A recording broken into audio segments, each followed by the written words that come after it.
Jack Canfield, who is the best-selling author of Chicken Soup for the Soul, has written a book called The Success Principles, where he details everything that he knows about being successful. Now, it is a very detailed book, but I'm going to give you the top 5 success principles that I got from the book. Number 1. 99% is hard, but 100% is easy. Jack Canfield says that committing to anything only 99% of the time is actually more difficult than committing to something 100%. When you commit only 99%, you're actually leaving a little bit of doubt in your mind. It's going to cause you to lose precious willpower throughout the day. Let me give you an example. If you commit to exercising only 99% of the times, every day you're going to have a mental battle about whether or not you actually want to exercise, and sooner or later you're going to falter.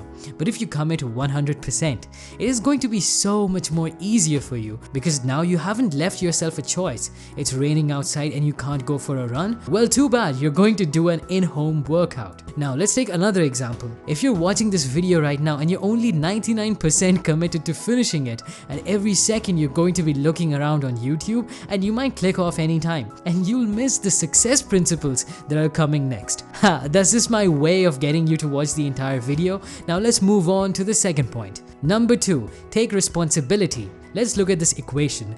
E plus R equals to O.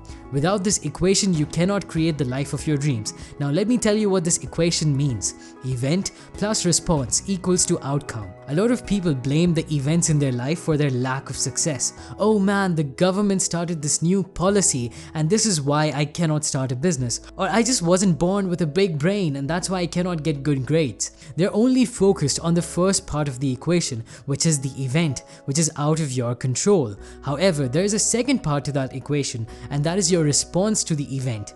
You can change your response to the situation and you will get the outcome you want. You can change your thinking, change your communication, change the pictures you hold in your head, and you can change your own behavior. These are all the things that you have real control over. Now granted, maybe some really bad things have happened to you, but if events were all that was needed to be successful, no one in this world would be successful. Hal Elrod faced a horrifying car accident and was later diagnosed with cancer, but he still came back from both of those events and became a best-selling author and motivational speaker. Kyle Maynard was born without arms or legs, but this didn't stop him from climbing Mount Kilimanjaro. These men faced events that were out of their control, but they controlled their response. They took responsibility for their lives.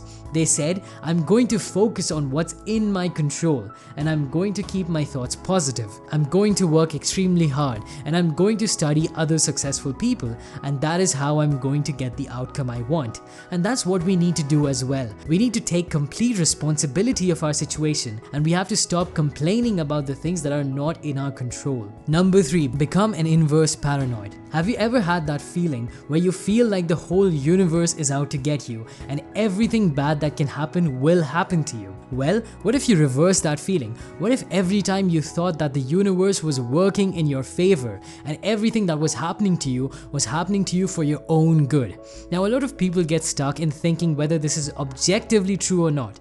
They think, well, of course the universe doesn't care about me. I'm just one human being. Why is the universe conspiring to help me out? I'm just one person. But that's not the point. The point is that when you become an inverse paranoid, you stop being a victim. You start seeing opportunities where you did not see them before.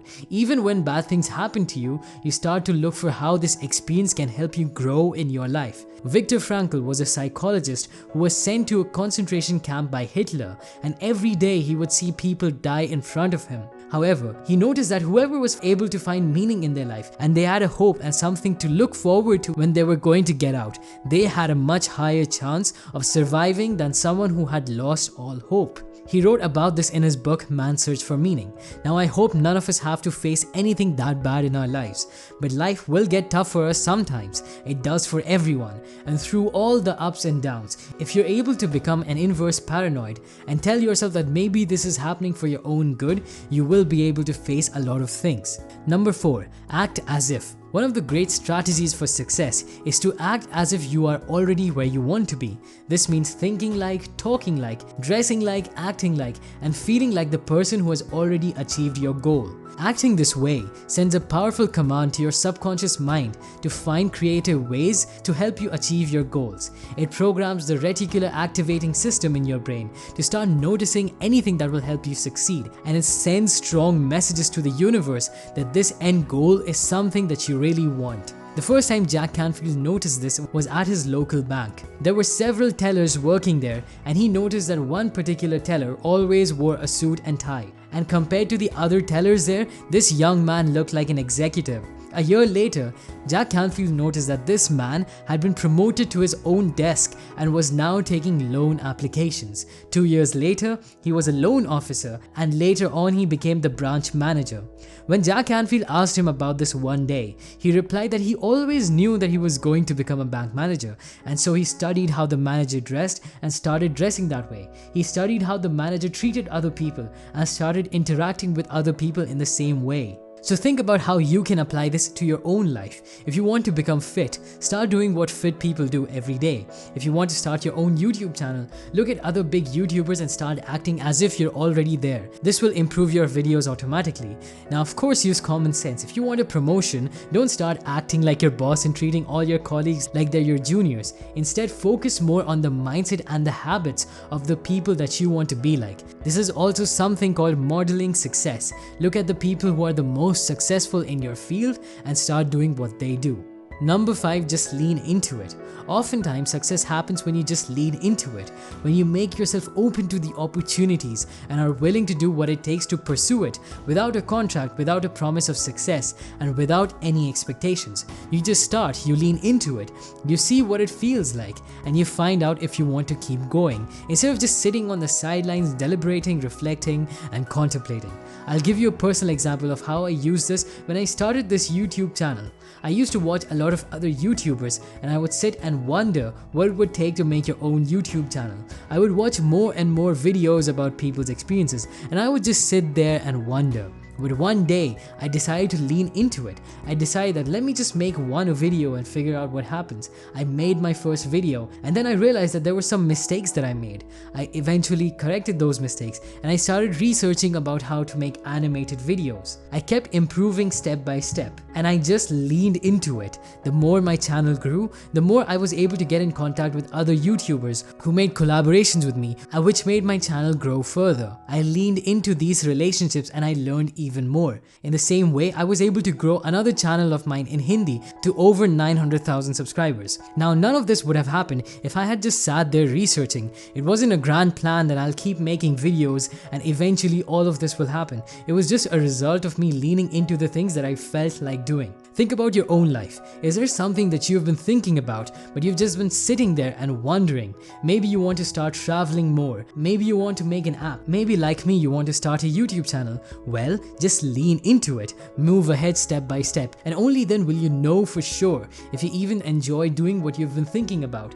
You might find out that there is a big difference in your imagination and in reality. Jack Canfield says that you should be willing to start moving without seeing the whole path.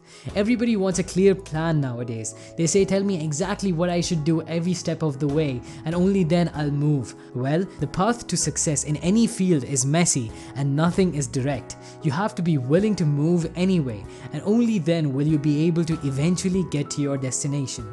So in this video, I told you 5 principles for success. Number 1, 99% is hard, 100% is easy. Number 2, event plus response equals to outcome. Don't focus on the event, focus on your response. Number 3, become an inverse paranoid.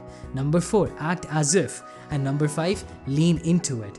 You should definitely check out my book summary of Viktor Frankl's Man's Search for Meaning after this video. If you like this video, then please click the like button and let me know your thoughts about these principles in the comments below. I read each and every one of them. Subscribe for similar self-improvement content, and thanks for watching.